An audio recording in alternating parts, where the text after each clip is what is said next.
Hi, this is the Tempter podcast where we discuss embedded Linux, IoT development, and anything else we find interesting. Your hosts today are Kem Raj and Cliff Bray. How are you doing, Kem? I'm doing good, thanks. How are you doing today, Cliff? Good. Yeah. It's another week almost through. So today we want to talk about Arch Linux, which both Kem and I have been using for some years now. So, Kem, do you want to start us off on maybe give us an overview of what Arch Linux is? Yeah.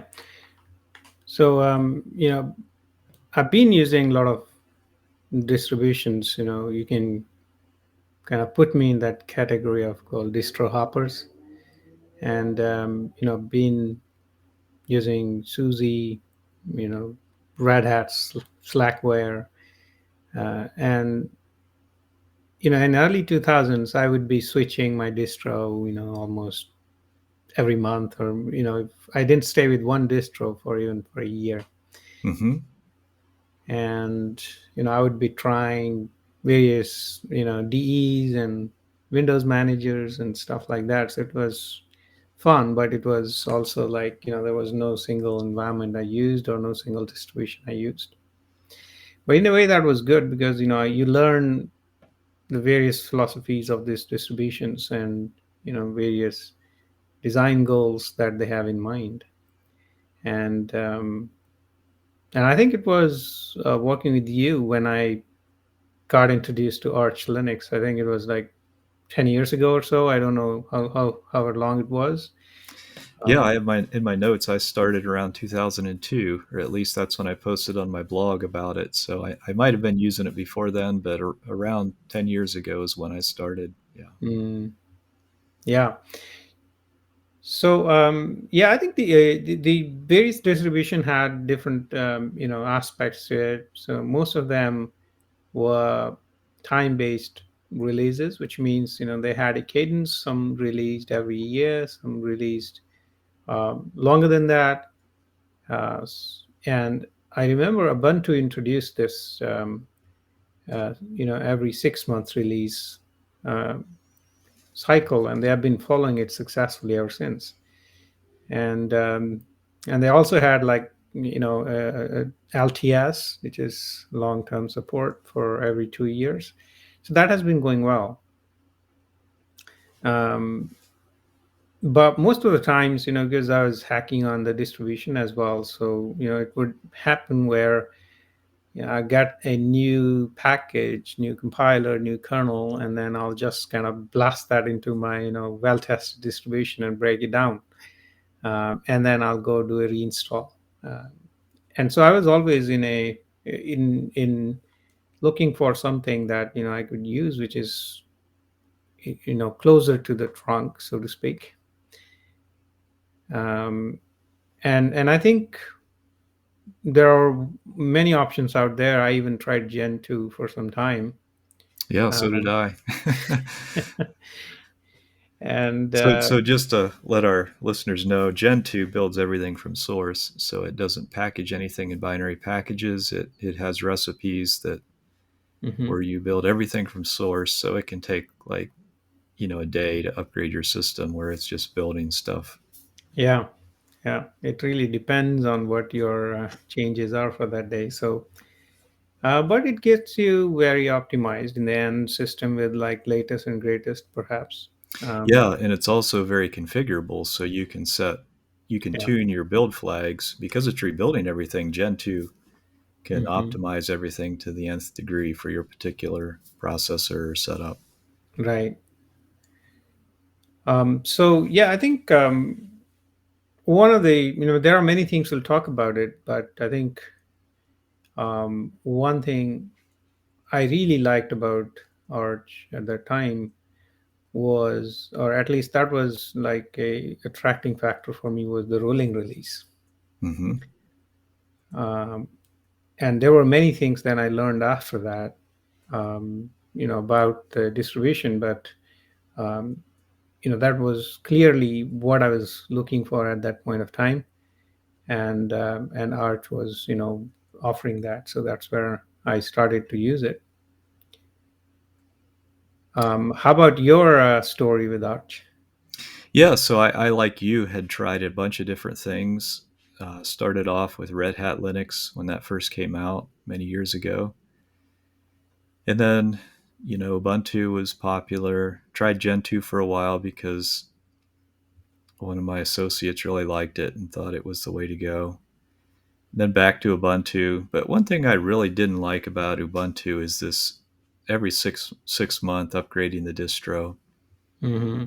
And it generally worked pretty good, but it just seemed like a big scary step of upgrading your distro, Hmm. running the dist upgrade, and it really. So anyway, I somehow stumbled across Arch, and it basically seemed about like Gentoo, only you didn't need to rebuild everything. It packaged things so you could Hmm. just download them. So anyway, I started 10 years ago, and I haven't looked back. It's been a great experience. It's my Hmm. it's my desktop distribution or workstation distribution, and we're even running it on a few servers. So Mm. we Yep. just mostly run Debian on servers, but it's Arch seems to be stable enough for that. So we'll talk about that later. But anyway, Yeah, yeah. I think that's awesome.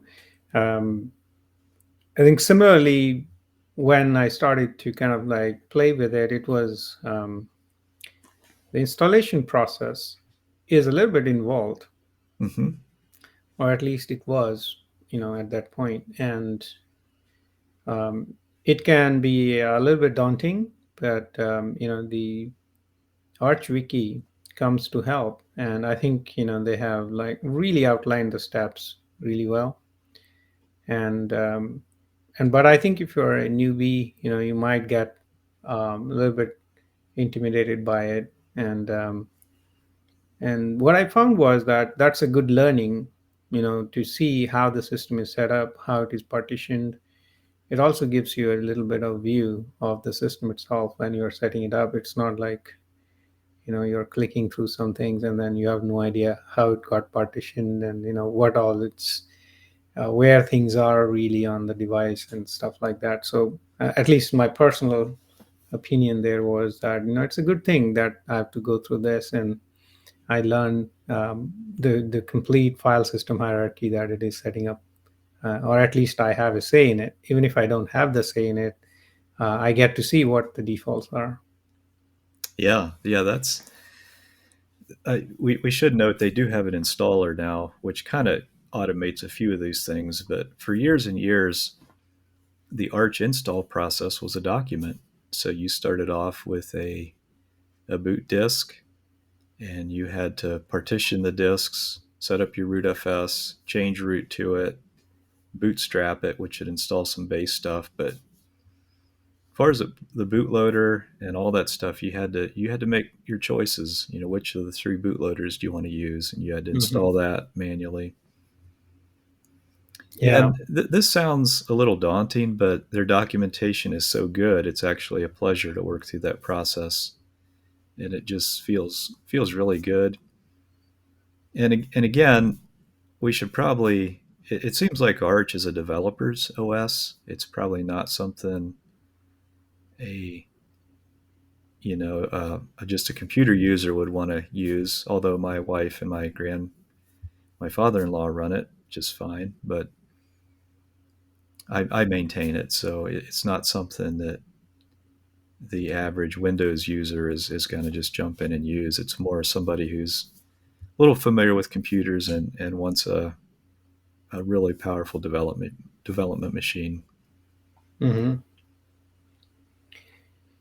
All right. So I think let's talk about some of the things we discovered with our trees we did for so many years. And I think, one of the things I really put at the very top now is the Arch Wiki.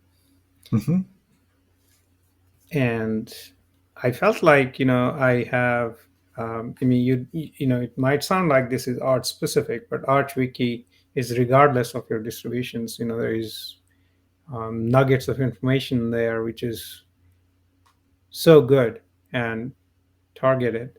that you're looking for some system D help, or some other aspects of the system, and invariably you will end up in ArchWiki and you'll find a solution, regardless of distribution. It's so good.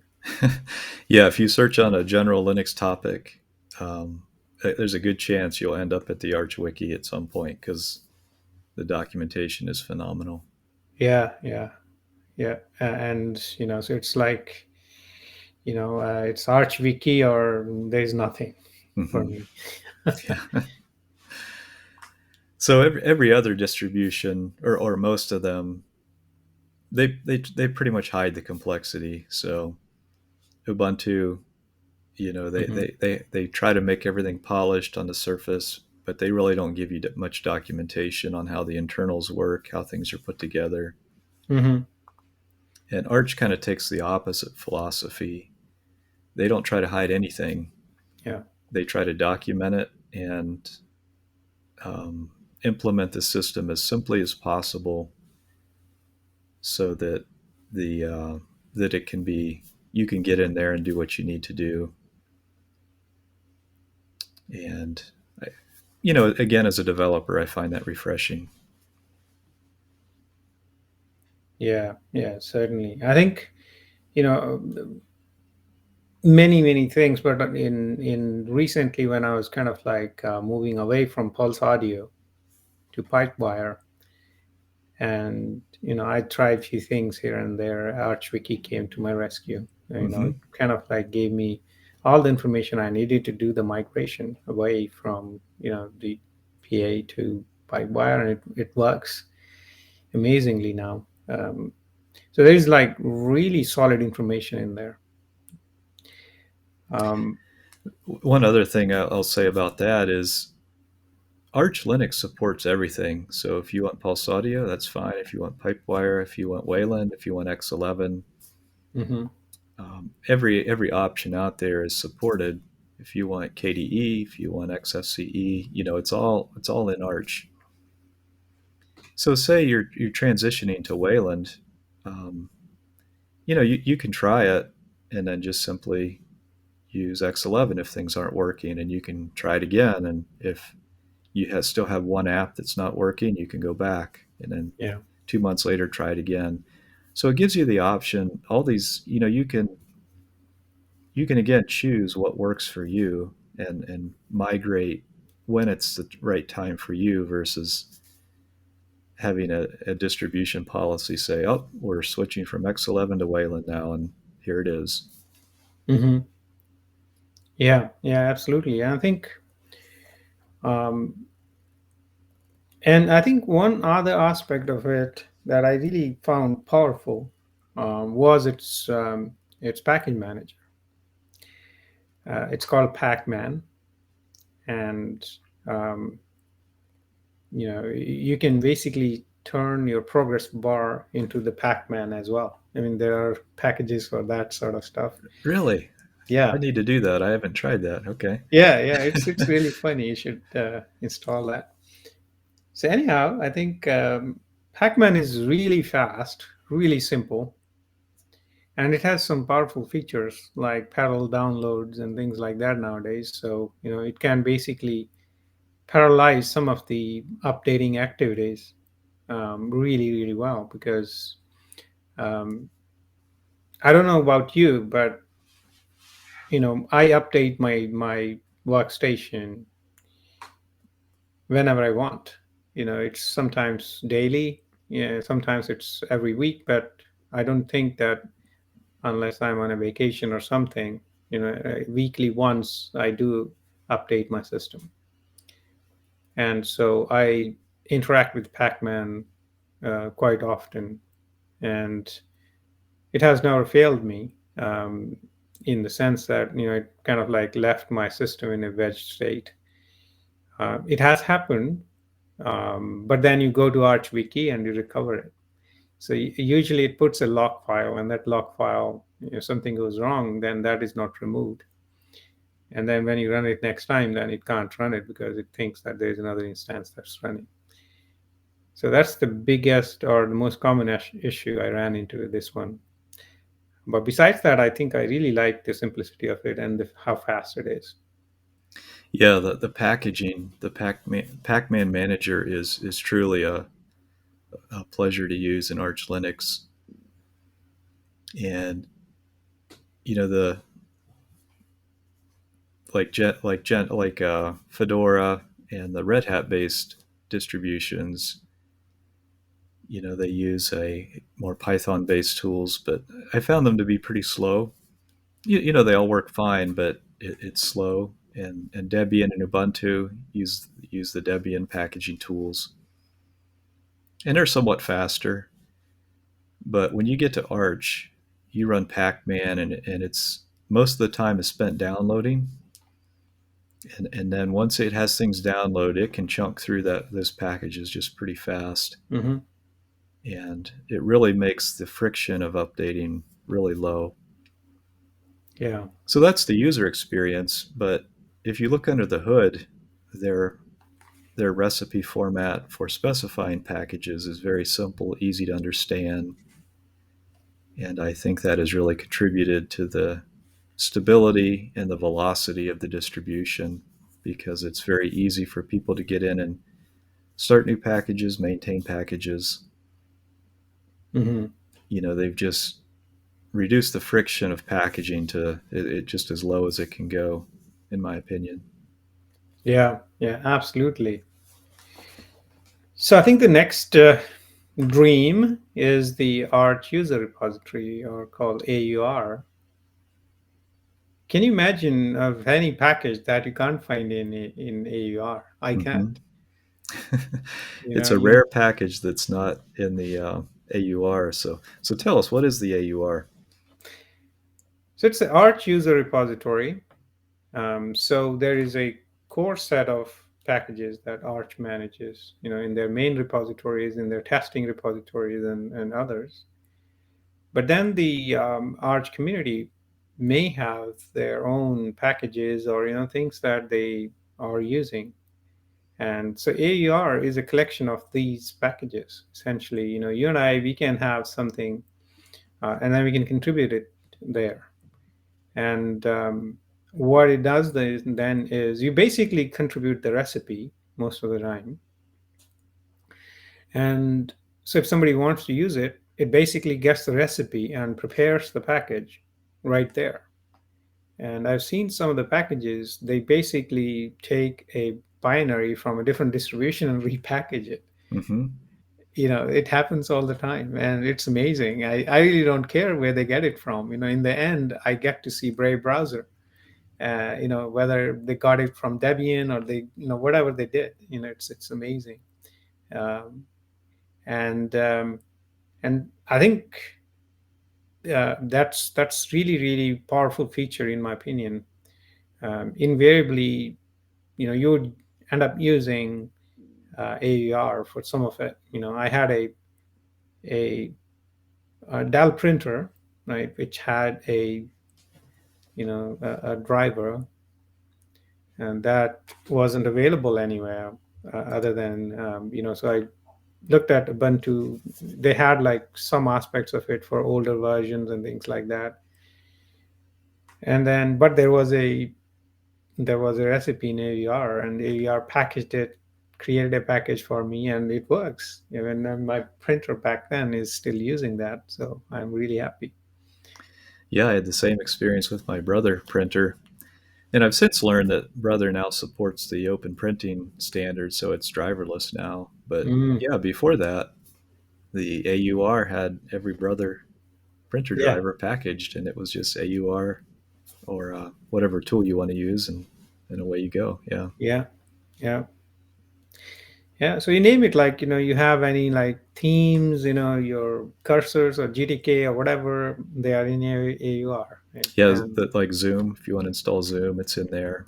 yep, yeah, Um, Visual Studio Code, it's in there. Different variants, you want VS Codium, you want VS Code, whatever you want, it's out there. hmm.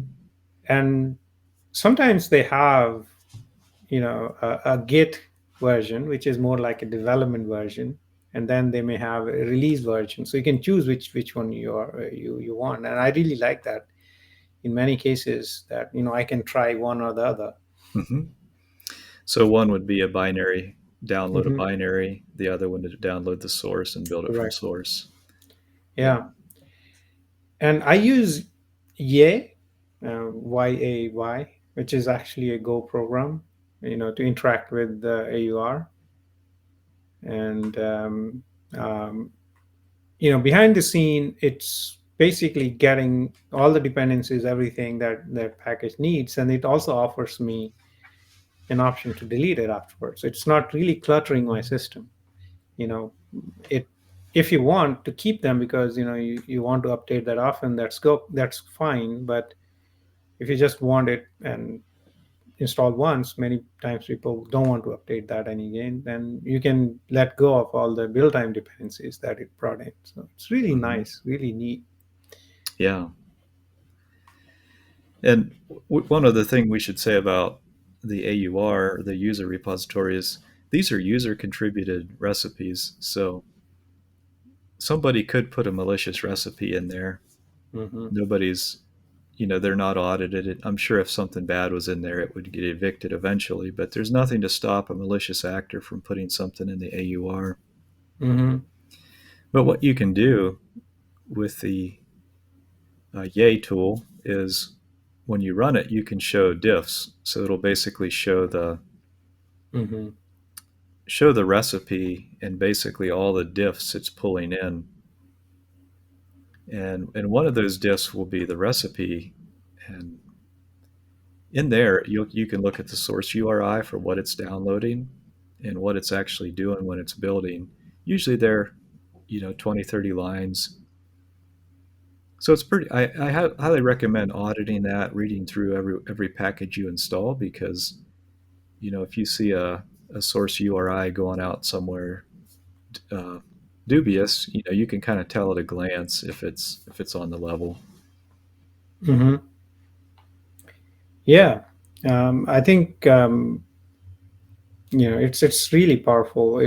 It's like that last 2% of completing your distribution dream Hmm. that it provides, and it's really awesome. Yeah, I rarely ever install anything from source anymore. Hmm. And if you run a non-Arch distribution, that would be a more common requirement to have to download a source package and build it. Yeah, yeah, absolutely. Yeah, and I think one fun fact is that my main workstation is running Arch for almost 6 7 years. Hmm. I have not reinstalled it. Yeah. I have been updating it. I updated it this morning. It's amazing. And this box does all the work. It does all the bills. It does. It's the main station, so it's not something that's sitting on a corner. It has bunch of stuff. It builds. I do Yocto stuff. So it builds all Yocto stuff. It builds compilers, Clang, everything. All Hmm. my developmental activities are on this one. So speaks a bundle of it.